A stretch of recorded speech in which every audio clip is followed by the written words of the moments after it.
Jacqui Toumbas, the anti-girl boss, girl boss. In this episode, we unpack how Jacqui... This one. I don't know where I'm going. Amazing. That's staying in it. In this episode, we unpack how Jacqui, a successful multi-business owner, went from operating solely in her masculine, striving to achieve society's ideas of success. I was standing in my kitchen and I was like leaning over the kitchen and I was just bawling my eyes out. Yet feeling empty, burnt out inside, to softening into her feminine, creating a life that is more productive, more successful, more peaceful, and a whole lot more enjoyable through inner alignment. It was that moment that I realized that I had mourned myself, but I was so proud, so incredibly proud of this person I had become.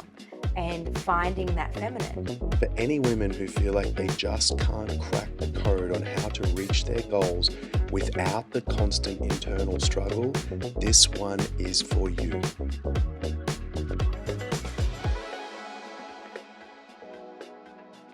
So, Jacqui Toumbas, Miss Bliss, the famous Miss Bliss. How are you, my friend? I'm great. Good. I'm honestly excellent. Fantastic. It is really nice to see you here. It's so good to be back and to be back as the person that I am now. Wow. Yep. And I think that's very powerful. Yep. It is really powerful. Yeah. And I'm really keen to get into that. Yeah. It's I was just reflecting before. I remember when we first met, and I remember knowing of you, and it was like, this is Miss Bliss, and she's got like this online following, and like there was just all this kind of hype, you know. Yeah. And you had successful business, and like you're like this girl boss who's just kind of killing it, and you're at all the events and all over socials and just across everything, and you know, doing really great work. And then obviously we met. I think it was an event that I was speaking at. I remember it so well because for me that was like a point that I finally decided to put myself first. Yeah, wow. In a way, but I was taking a chance. Yeah, wow. And I was like, well, let's just see. Yep. Let's see how this goes. Yep. And I'm so grateful that I don't think I was going to come to that event. Yeah, wow. So I think I'm a firm believer in everything happens for a reason. Yep. And it led me to here today. Yep, amazing. Cool. And I'm so glad you came to that event and, you know, we met and then got to work together. However, I think today, like, would really like to unpack that idea of, you know, the girl boss kind of, and the girl boss era or boss babe or whatever we call it, as someone who is, you know, does have that external success in your life and you have lived that life. And, you know, I know there's a journey that's kind of gone on behind the scenes with that. Tell me a little bit about, maybe even if we start at that start there, where were you at when we met? I was running a race. Okay. A never-ending race. Yep. Or the feeling of, I like to say, you're running on a treadmill and not getting anywhere. Yep.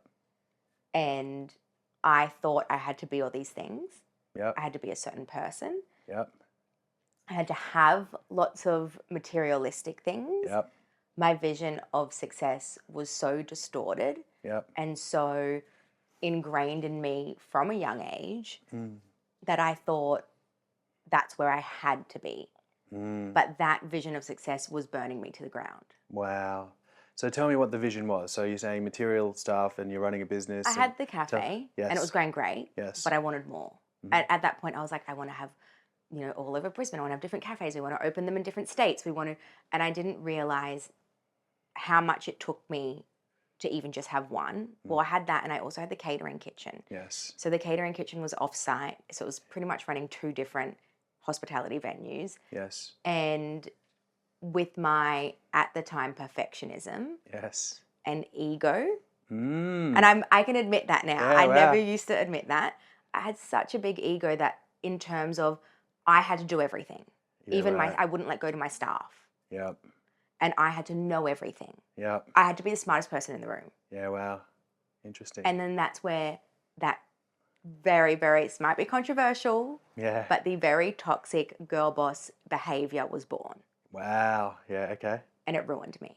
Wow. Jeez, that's powerful. Okay, so there's a lot to unpack. There's a lot. So tell me, toxic girl boss, right? What does that mean? I put so much pressure on myself to be that vision of success that I wouldn't let go to anything else or anyone else. I was highly in my masculine. Wow. Yep. That I didn't even recognize because I thought that's what you had to be in business, right? Yep. Especially, so what are some of those characteristics when you say, like, I have to be my masculine, I have to be... I was highly strung in a way that I had to do everything myself, but also I got ticked off very easily. So I don't think, I was not a happy person, but I also wasn't a nice person to be around. Wow. Like, I was snappy. Wow. If something went wrong, it was always like, something's gone wrong again, or like everything was against me. Yeah, wow. Yep. And I don't think, from the outside, you probably couldn't see that. No, from the outside, it's like this perfect picture of success, right? Yeah, I internalized a lot. Yep. I would beat myself up a lot. Wow. I would, and I don't think I've admitted this to many people, but I know you know, of course, I would go home and cry every single night on the kitchen floor. Wow. That was it. Like, it was like, and for me, I thought that was normal. I thought to get to the level that I wanted to get to, you got to do the hard yards. Yeah. You've got to work harder. Yeah. It was always like to work harder to get more. And that was probably the hardest part of, I guess, unwiring that I had to do and understand. And coming from a very ethnic family, no one saw an issue with that. Yeah. It was normal. Yeah. There was also, like, I had no social life.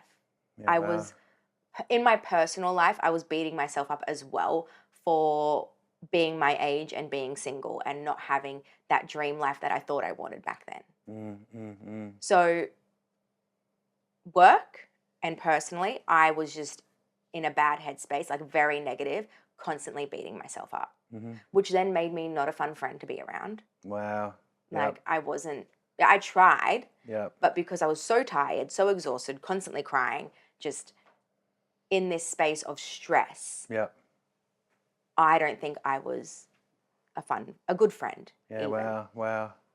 And is it difficult then because you're, like you alluded to that treadmill, right? And so what I'm sensing is your mind saying, well, I just need to keep being this person. I need to achieve more. So if we grow more sites or we increase revenue, or if I get to buy XYZ and then people like it on my Instagram or whatever it might be, then I'll be happier or then I'll be more content. But what I'm hearing is you were doing all of that. And it was getting worse. Wow.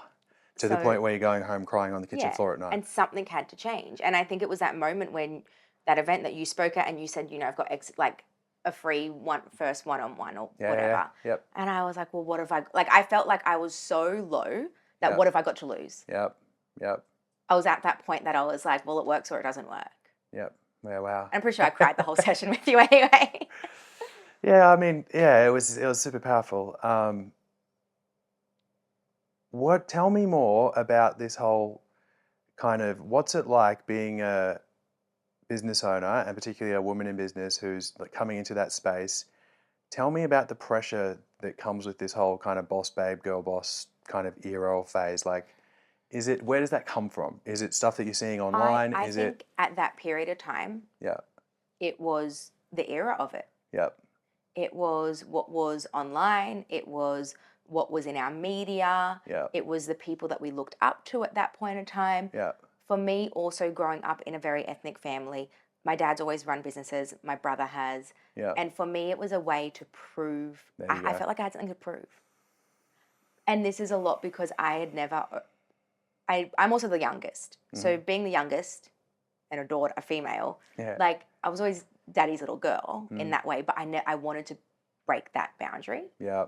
And I wanted to show that I could do something and do something more than just working in, when I was first finished high school, it was, whatever, we'll just put Jacqui in the business that works best.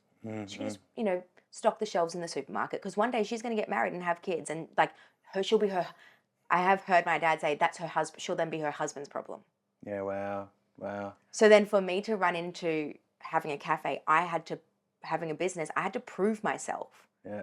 And love my dad. Yeah. And what I've learnt through all my work with you is that his way of, so he would walk in every day and be like, are you making money today? Yep. There was no, I love you, I'm proud of you. Yep. But that is his way of, and I've learnt that's his way of connection. Sure. And it also allows me to open up conversation with him now. But in that period of my life and that time, I just had this constant pressure thinking, I need to be more because I'm not enough for everyone around me. Yeah, wow. And that's where that girl boss era was like built. And that's where I think that toxic masculinity, like you think you can't be soft and be a business owner as a female as well. Yeah. You feel like you need to be up against everyone. You feel like you're not getting opportunities because you're a female. But it might actually be the way I'm approaching things, but it also sometimes is just the people I don't need to work with some people. Sure. In that way. Sure. So for me, I was sitting in this highly masculine, toxic world that I thought I had to be in to succeed. I thought that's, if I wasn't there, I wouldn't succeed. It was like the only option. It's the only way to do this. Yeah. Yeah. And obviously what I'm hearing is that that's what was modeled in your environment. That's what you'd seen. And you're right, like there was certainly an era of that where, and still is to a degree, where, you know, the women's empowerment thing has come through, which is fantastic. However, sometimes the pendulum swings a bit far. It's like, well, I have to do everything now. So I have to be, you know, the perfect business owner, and then the perfect partner, and then the perfect, you know, granddaughter and daughter. And it's like I have to be up at 3 a.m. to be able to fit everything. No, I don't have to be up at 3 a.m. to fit everything in. Yeah. You know. And so doing everything that you were supposed to be doing on the outside, but going home on the kitchen floor and crying, like what we hear a lot of or see a lot of is people feeling like there's like this inner misalignment. You know, something's just not quite right and I can't put my finger on it. And until I can go inward and actually unpack a bit of that, I'm still continuing looking for the next thing. And that's the treadmill that I think you're alluding to. And that was how it was with work. Like I was constantly looking for the next best thing to push for the next level. Like I would set a goal and I would get to that goal and it wasn't enough. I also wouldn't acknowledge that I got to that goal. Yeah. Which is very sad because I would put so much effort into it and I was like, cool, tick, that's done. Next. Yeah, wow. And that was the treadmill. Yeah. That was that constant cycle of not feeling fulfilled, not being happy, and not acknowledging what I'd done. Yeah. And I know you actually lead a lot of women in the space now, and I'm jumping ahead a little bit, but I think it's probably worthwhile. Like, are you noticing other women with a similar yearning? Yes. Yeah? 100%. And like the conversations I've had, even in the last week, yeah, that treadmill. Yeah. And that's what I use it as an example. I always say, you know, we're juggling so many plates, you can drop some. Some are paper. Yeah, wow. They're not all porcelain. Yeah, wow. And that's what I think, because it's an ego. It's like I have to do everything. I have to show up to every event. I have to look a certain way. I have to, you know, make sure I'm doing X, Y, Z. And it's like, well, no, you don't have to. And you also don't have to do everything. Yeah, sure. And you can do it your way. Totally. In that way. Totally. Amazing.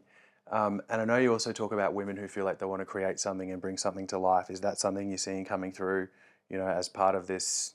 Yes. So I talk a lot about in my mentoring, like how I want to create financial freedom in women and create something of their own. Yeah. And it all revolves around my why. And trust me, that's changed like a billion times. Sure. But one of my biggest things is a lot of when you think financial freedom, you think that's what you want. And goes back to your vision of success, right? Yes. People think they want that because they want the shiny cars, the big house, the things like that.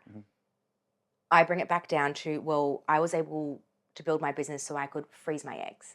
Yeah, wow. So I could live in a unit that's above my grandma. Yeah, wow. So it was that sort of thing that I'm able to talk with the people I work with and sort of be like, what do you want to create?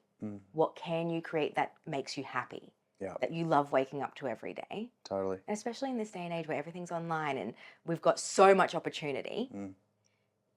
Let's grasp that and create this freedom for these women to be able to do that. Amazing. In a way that's in alignment for them as well, right?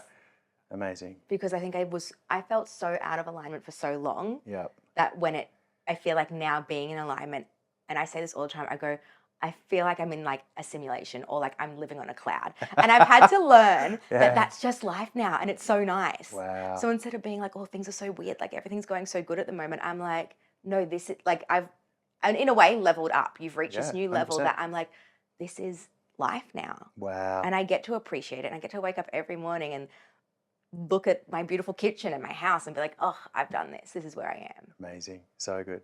Okay. So and that's epic that you're here now, right? There was also kind of a bit of There was a lot of in between. The messy middle, they might call it, right? So if we go back to where, you know, you did come and start working with us and we sat down and going through some stuff, what were kind of some insights there, like that came up for you? Like if there were a handful of power moves that you, or awarenesses, or like... The first thing, obviously I've done 2 lots with, like I worked with you and I worked with Em. Yes. And they were both so different. Yes. And I love both of them. Yeah, and good. I love the person I have developed, I have become through both of them. So I think the first thing was getting through everything that was wired in me as a child. And a lot of that was business, and that's what I went through with you about things that I guess my dad had ingrained in me with business and money and how I approach things. And I think there's a lot of abandonment there. And that was a huge thing that I had to deal with. And I still remember it wasn't as easy as just coming and having a chat and being like, woo, yeah, sure, we're out the door. Like that 12-month period was emotional. It was hard. And the main thing that came up there was redefining my vision of success. Yeah.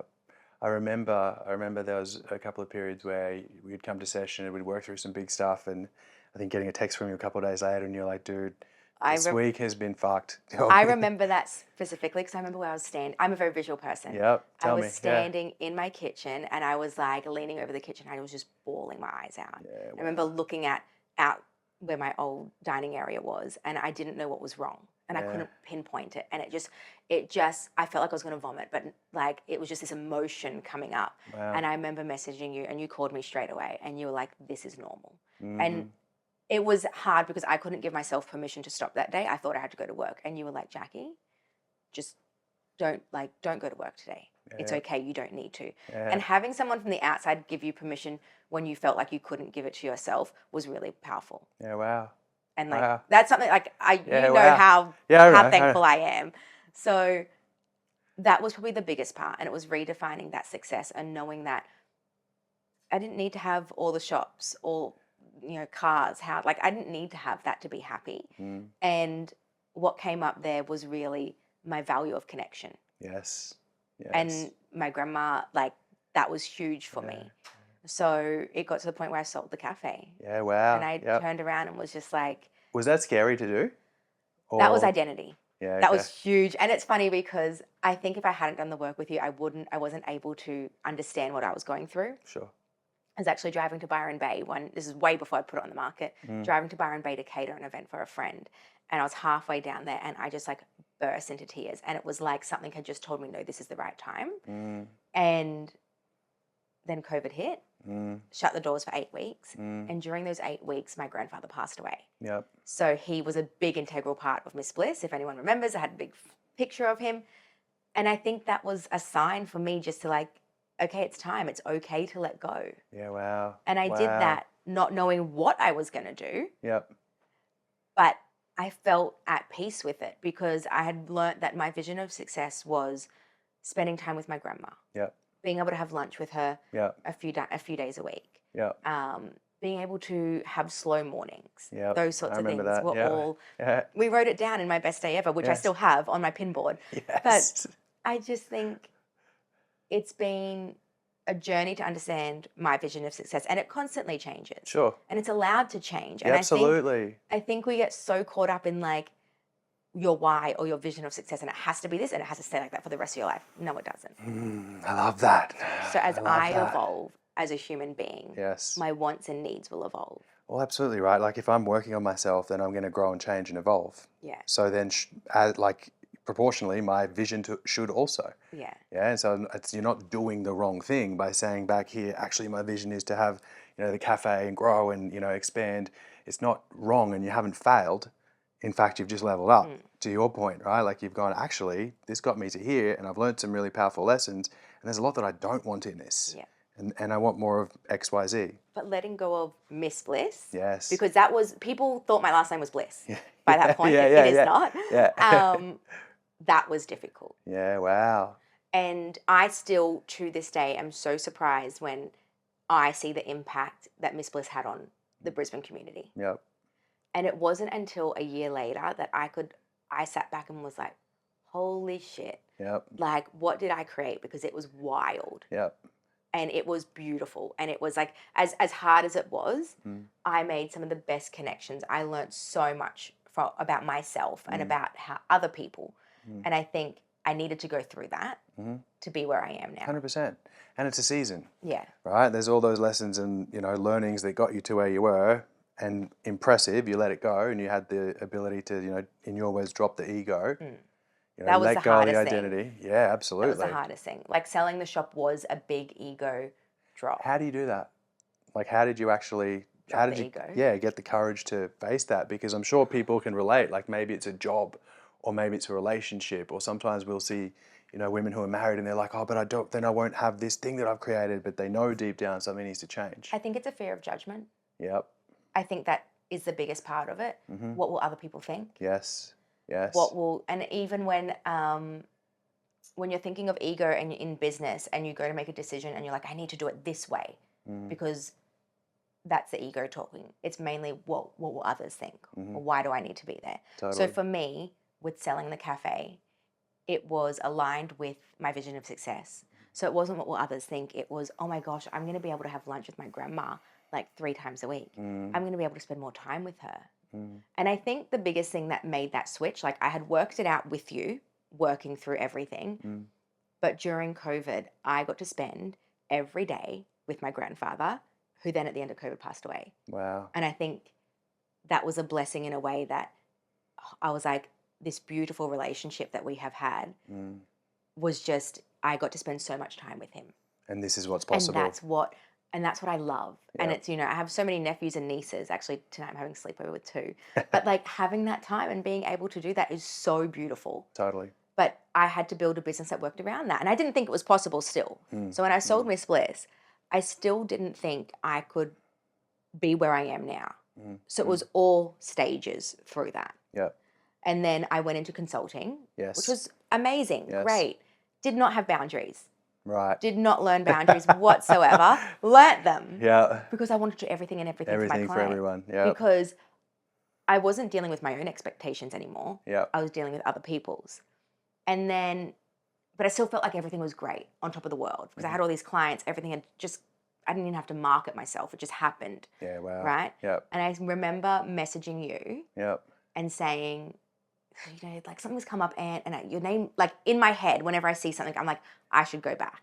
Yeah, wow. And it was a public holiday. You're like, I'm actually in the office today. Do you want to come in for a chat? Yeah, I actually remember that. I think I was there in like 25 minutes. Yes, I remember that. The last office, yeah. Yes. And I said to you, everything feels so good. I'm so scared something's going to go wrong.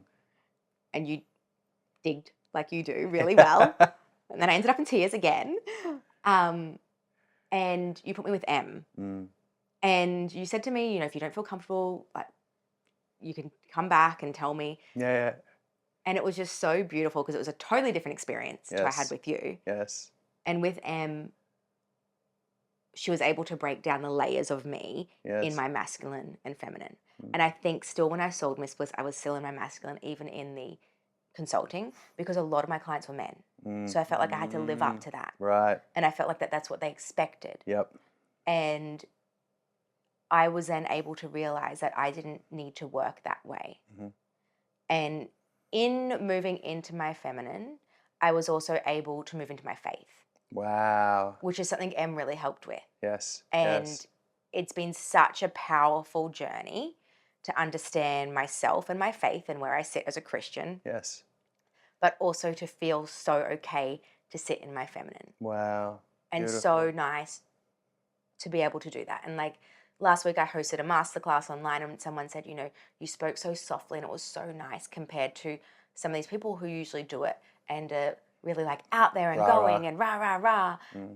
I didn't even realize that. Yeah, wow. And I think moving from my masculine to my feminine and being able to have a business in that way, it's changed so much. Like, I host retreats for women in Italy. Yeah, wow.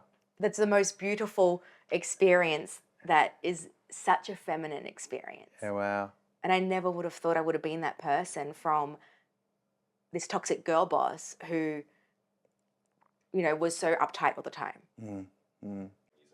So, Jack, you and I both know that there are going to be a lot of women listening to this right now going, I fully relate to that. Like I'm trying to keep all the plates spinning, do everything, maybe this kind of toxic girl boss thing. And I know I need to be in my feminine more. And I've heard about that and I've seen it.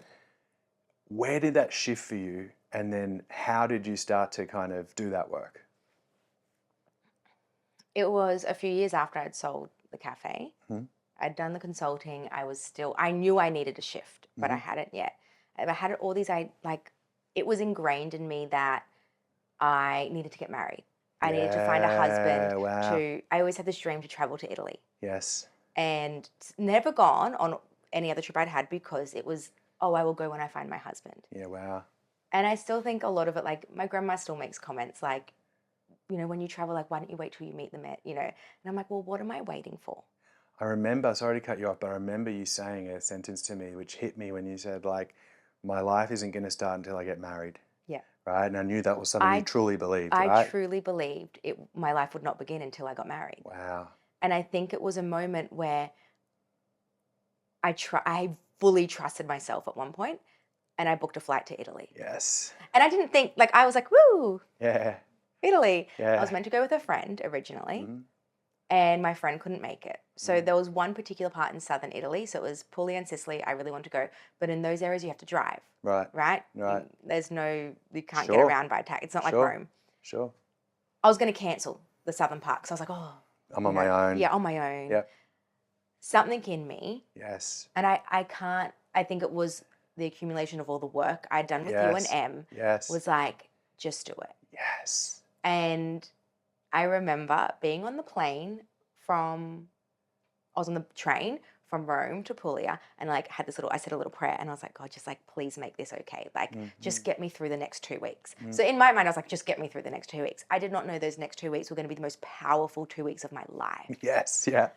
So I got there, I got the car, I bawled my eyes out in the car, being so proud of I'm here. And the way I explain it when people are like, what's that feeling? How do you feel that feeling? Like when that deep breath feeling. And I always say, it's like I'm sinking into a comfy couch. Wow. It's like that deep breath. And in that period of time over the 2 weeks, I was so vulnerable. And I've never been vulnerable. Yeah, sure. And when it comes to my online community, I, before then, was so structured. Everything was recipes. It was never really about me.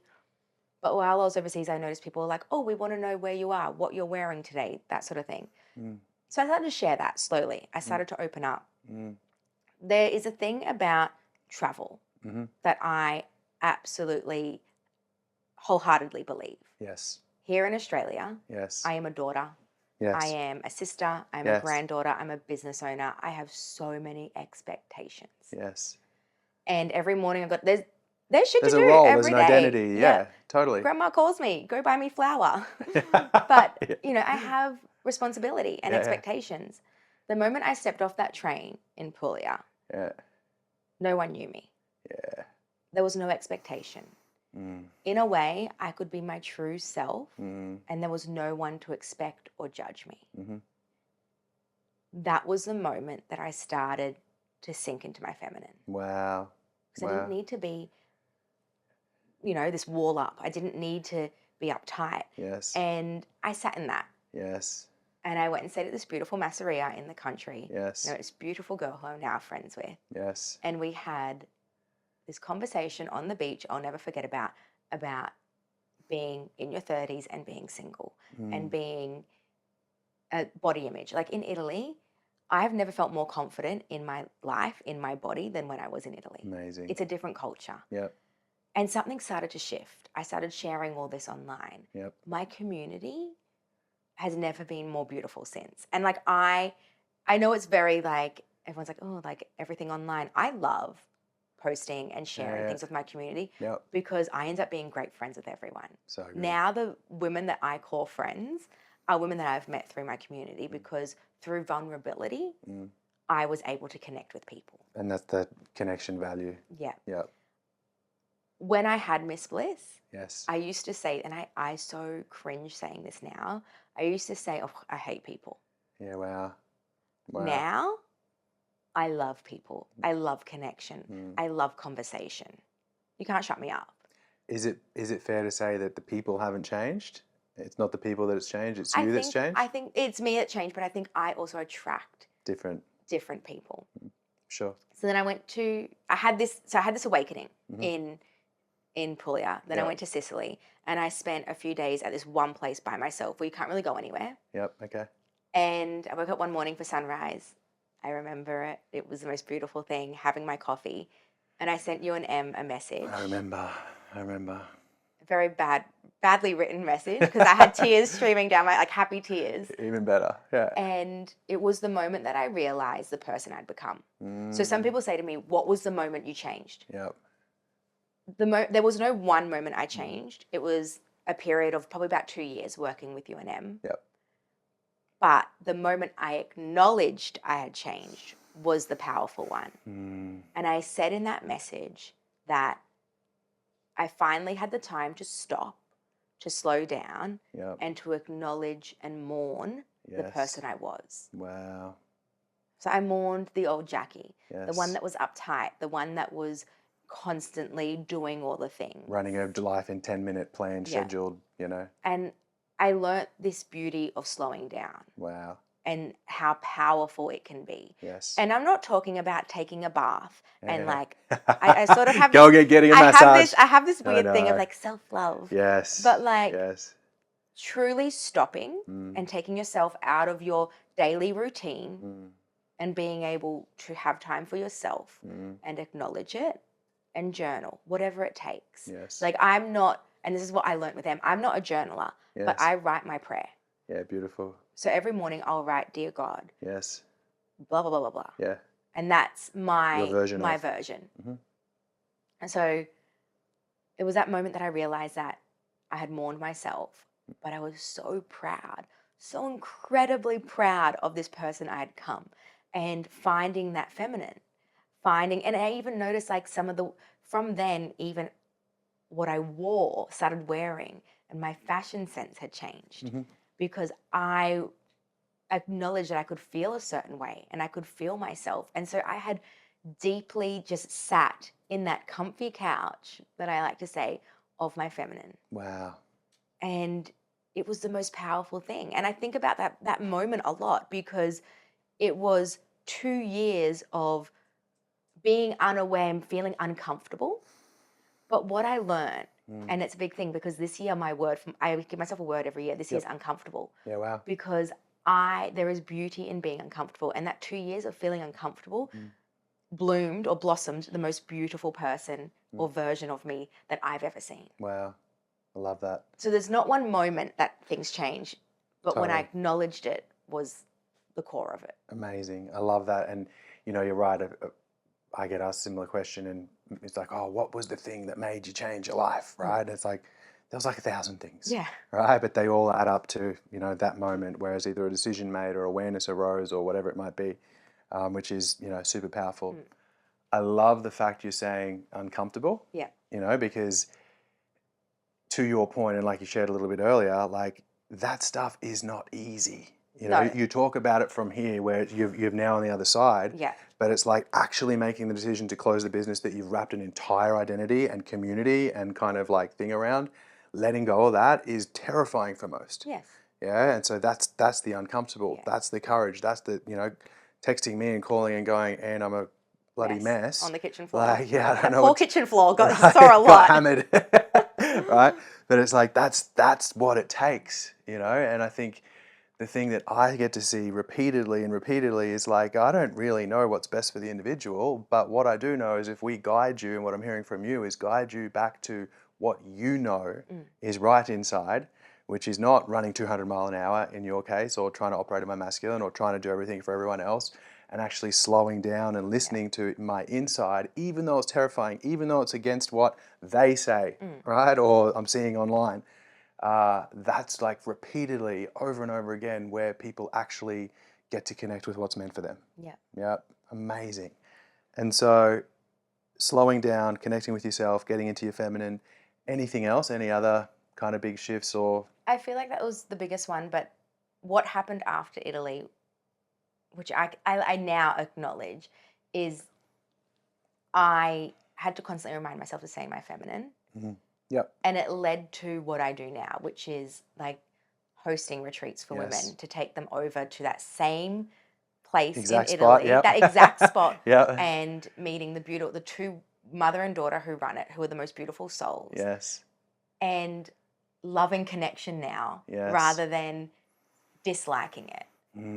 You know, my business went from cafe and like I'm trained nutritionist. I don't do any of that anymore. No. And my biggest thing is like, there's no rule book. You can do whatever. I love that. Did I think I could make a business out of taking women to Italy? No, I didn't. You know, I host dinners monthly. It's called Dinner with Strangers, like to bring people together, to connect. And someone once said to me, you know, are you worried about the people that come like to retreats or to your events? Like, will they butt heads? I go, no, because I attract a certain person. I attract a loving, generous, supportive person. And they're all the people that come. So I never thought 10 years ago now that I would be in the position I am now. And every day I'm so grateful for what I do. Amazing. And I know that old Jacqui, and that's interesting, right? Like if to give some of the listeners the actual how, I know the old Jacqui would be worried about that stuff. Oh, yeah. Oh, who are we going to attract, and are they going to be right, and are we going to make sure they're the right person, and I'm going to have a spreadsheet for every single thing, and you know, there were lots of spreadsheets and lots of like, I used to time block my days in like 10-minute or 20-minute blocks. Yeah. It was horrible. Insane. Horrible. Yeah. You know? It felt powerful. It probably felt productive. It did. And it drove you crazy. I talk a lot now about being like in my productive girl era. Yes. But it is not in a way, I think someone took it the other day and like, oh, like always be, and I go, no. When I say productive girl era, I mean, I can start work at 10 a.m., 11 a.m., check my email. Like I can be more productive in a 3-hour block than I can some days in a whole day. Amazing. And that gives me time to have lunch with my grandma, have my nephews over for a sleepover, you know, spend my morning taking my dog for a walk and sitting at the local cafe to chat with my neighbors who I adore. Yep. And would you say it takes an incredible amount of trust and faith and kind of courage to actually take that leap and do that? Like personally for me, and I can talk for me, it's my faith. Yes. That I will sit there and go, I know that God has a plan for me. Yes. And I know it's set out. And we've spoken a lot about higher power. Yes, absolutely. That however things happen will happen for the right way. And I think how I see it now, if something does not go right, I don't get upset about it. And you know what? In about 6 months' time, I'm going to know why. Yeah, absolutely. And it's not meant to be. Absolutely. So rather than putting my energy into something I cannot control and being upset and angry about it, I'll go, okay, cool. Like I'm still quite a methodical person in that sense. Yep. And when it comes to making a decision, I go, okay, well, what's the worst case scenario? Yep. Awesome. Like that worst case isn't going to kill me. It's not going to kill anyone else. It's not going to make me sick. So let's dive into it and give it a go. Amazing. It's there's a quote that I love, which is basically like, I can't mess up, or the quote is, I can't fuck up, but I can't mess up anything that's meant for me. Yeah. Right? And so it sounds I love that. Yeah. Yeah, I know you love that because you're living it, love right? that. Yeah. But it's like, if I can truly believe that, you know, if I truly believe I actually can't mess up anything that's meant for me, it's like, all right, well, I'm just going to have a go. And to your point, that's really, really sitting in the feminine, that allowing, you know, that letting go, that trusting the process instead of trying to control the whole world. You know, like, honestly, Jack, it feels like I'm talking to a different person in some sense, because I know back in the day you were trying to control the whole world, and that's what was causing you all the stress. But I think part of me acknowledging it when I went in Italy was a few people made that comment to me. Yeah, wow. So I had people say to me, you're not the person you used to be. Yep. And I didn't know how to take that. Yeah. I was like, what do you mean? Is that a bad thing? Yeah. Yeah. And then even at the start of this year, one of my good friends said to me, it's like, at what point, why did it all change? Yep. A lot of people ask me, like, how did it change? And I'm like, reflecting and doing a lot of inner work. And I go, and it's not the end of it for me. And I know that for sure. Sure. I know this will continue for the rest of my life. Yep. So love that. I think, it's definitely, and I'm excited. Like, yep. What's that quote? That like some of your best days are still yet to come. I love so that. cliche, but love it. Yes. It makes me excited about life. Absolutely. Okay, and so what is, and I know we've kind of touched on it, but what is now like? So now you're listening to that sense of intuition, you've got that guidance, you've got that faith, you're resting in the feminine. Like, are you getting better results? Are you getting worse results? Like, I know back in the past, Dad would walk in and say, how much money are you making today? It was all about the scoreboard. Yeah. How's the scoreboard look now? How's life now? Great. Look, I genuinely can say I wake up every day and I'm like, love my life. Yes. Look, the last week's been tiring, but Yes. love my life. Yes. I just spent a week in Melbourne for charity work. Wow. And that is just the most beautiful thing to be able to say, I'm in a point with my work that I can give back. Yes. Yes. And it's, love that. you know, who can take a week off work to go serve at-risk youth and help people like that in under, you know, facing hardship in a different community. And it's like being able to do that, as tiring and hard as it was, I come home and I'm like, well, I'm the lucky one. Yeah, cup's full. That I got to be able to take that time. So life's great. Yes. I have several businesses now that I love and that fill my cup every day, that I connect with women, that I get to help women, that I get to do things for myself. You know, I'm finishing off my house. Like I have a beautiful home. And for me, it's not the home as in like all these shiny, pretty things. The status symbol, no. It's I'm building a beautiful outdoor balcony that I know will host my family for events. I know will host my friends for dinners. And it's like, that's the core of it all for me. You're in alignment. Yeah. Right. And so when we're in alignment, those things flow and they feel easy and they fill the cup. Yeah. Whereas in the past, you were technically hosting people every day in your cafe. Yeah. But because you weren't in alignment, it felt horrible and you wanted to get away. Yeah. So I think I'm just in that such a good place right now, and business is great, and opportunities come up that I'm just like, and I say like, oh, this is weird. Like, you know, I feel like I'm living this dream, but it's not. It's real life. Yep. Amazing. Tell me about the retreat. Who's the retreat for? Or tell me, like, because I know you're serving a lot of women now that are, relate to this stuff. Like, so my retreat, a lot of people say, oh, you know, can I come if I'm this? A retreat is for anyone. Like even, look, I had a male on there last year. It was my friend who did the photography and videography, and he even got a lot out of it, right?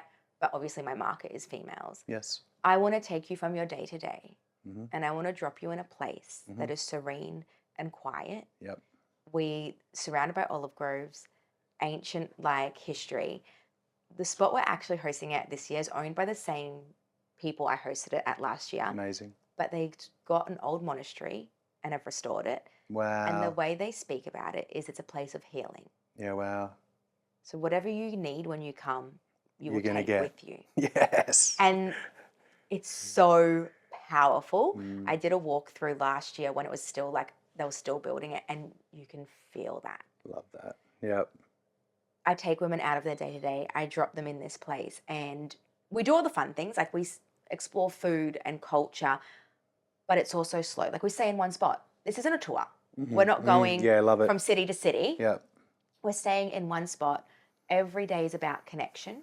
And someone said to me, like, what's your favorite part about retreat? Like, I love to say it's going to visit the ceramics town and sending home a crate of ceramics. But really, it's the dinners that we sit there for 4 hours. Yeah, wow. I think a big thing for me for last year, which was my first one, I was worried about holding space. Yeah, okay. Yep. I was like, as a facilitator, my job is to hold space for these women. Yes. So I bought little conversation cards, this beautiful brand. Best thing ever. Yep. Because also when you're a little bit tired or had a few wines, you can't think of things. Does it for you. Yep. But it was the most beautiful group. I had women aged from mid-30s to 80. Wow. So we had a mother and daughter come for the 40th and 80th to celebrate. Wow. There was so much that people brought up and opened up about. And this beautiful group of 8 women, it wasn't just me holding space. It was the whole group. Beautiful. I can't even explain how it was. Then we had times we were on the bus and we were singing along, going to wine tasting. Like, it was just this most wholesome experience. And what I love about travel and meeting people is that it's an incubator for friendships. Love that. So it was just 6 months ago now, but we all went to one of the girls who had her 40th a few weeks ago. Actually, Em was there. Okay, yep. And a whole lot of us who could go went. And I was sat there in the room and I looked around and I was like, I knew none of these women a few months ago. And now being invited to an intimate 40th. Love that. Yep. Is the most beautiful thing. Awesome. So we've created lifelong friendships. Yep. For me, it's an honor to be able to host these women and to be able to give them that experience. And it also comes down to the 2 women who own the property. Yep. So Maria and Chiara are mother and daughter, and they have the same essence, the same love. We get to go into their garden and pick food, and Maria shares her love for food. But it's not like, oh, let's do a cooking course. Like, throw Sure, this in, sure, this sure. is how you do it. She speaks with emotion Yeah. about food. And that's how I love food. Yep. Food brings people together. Yep. So You've created something truly special, and Yeah. it's like, it's magic. It's like you said, it's not just a tour to go and see the Yeah. sights. And I went to Italy, got the T-shirt. It's actually, I'm a different person as a result of Yeah. this experience. Amazing. So good. So good. Now, I know there's going to be a lot of women listening to this, or people listening to this, and relating to the whole, but I got to keep doing all the things. Maybe they relate to being on the treadmill. Maybe their version of success is starting to, hearing this is going, oh shit, actually, there's some stuff that maybe isn't right for me.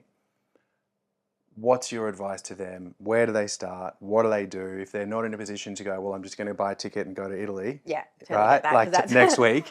So I always say this, and I'm talking in terms of like women in business, because that's Yes. usually when you're juggling the most. Yes.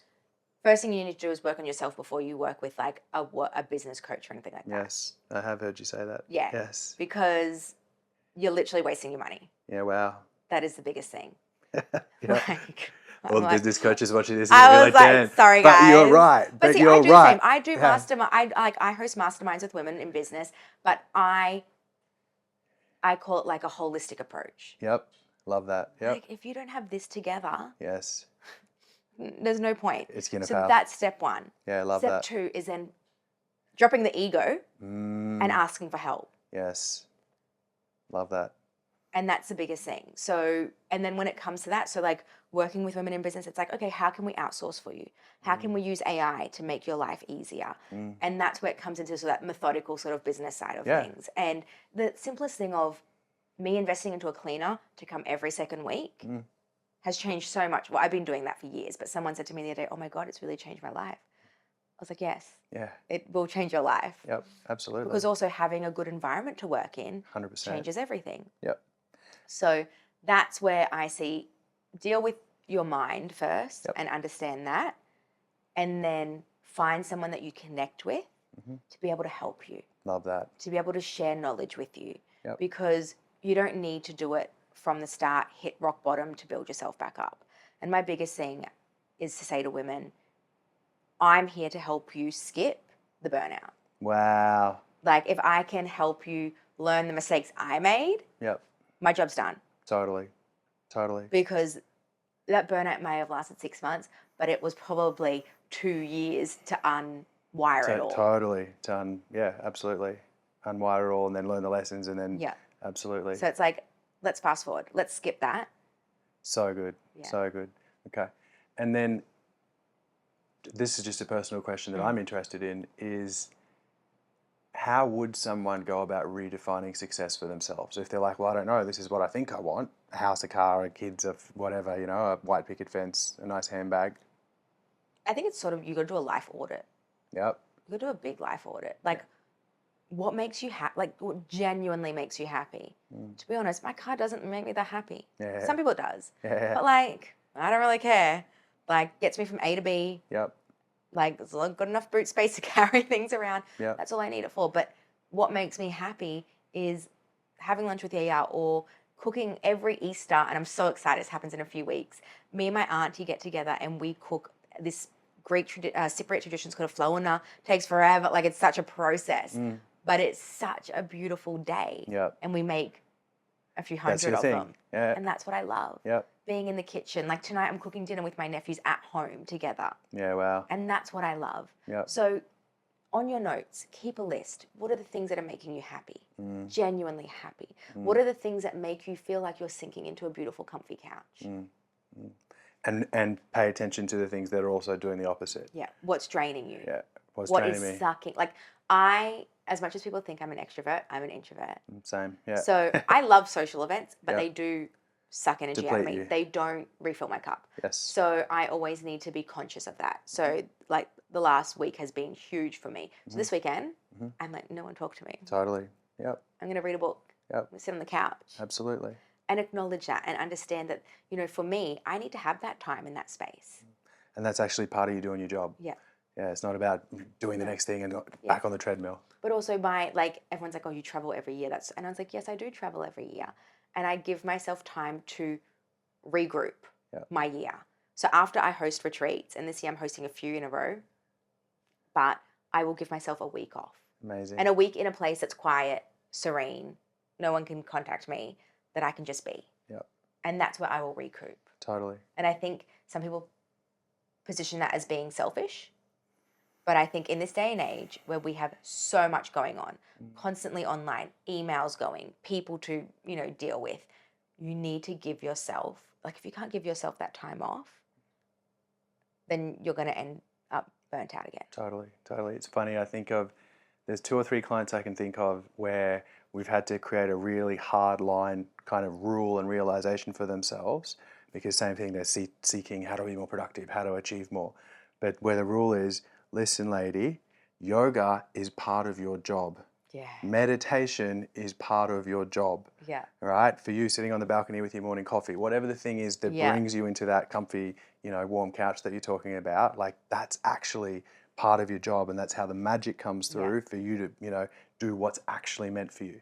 Yeah. So I love that, and it's a big leap for people to make because it doesn't add up to the society standard of success. No, it doesn't, and especially in Australia, and that's why people ask me why Italy. Yeah. The lifestyle in Italy, especially southern Italy, very different. Yeah, wow. Like we don't start our day till 10 a.m. Yeah. And it doesn't start with going for a run in the morning. Yes, yeah.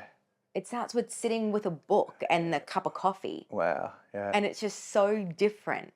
And I don't say to people, you're going to take this lifestyle home, because it does not relate back here in Australia.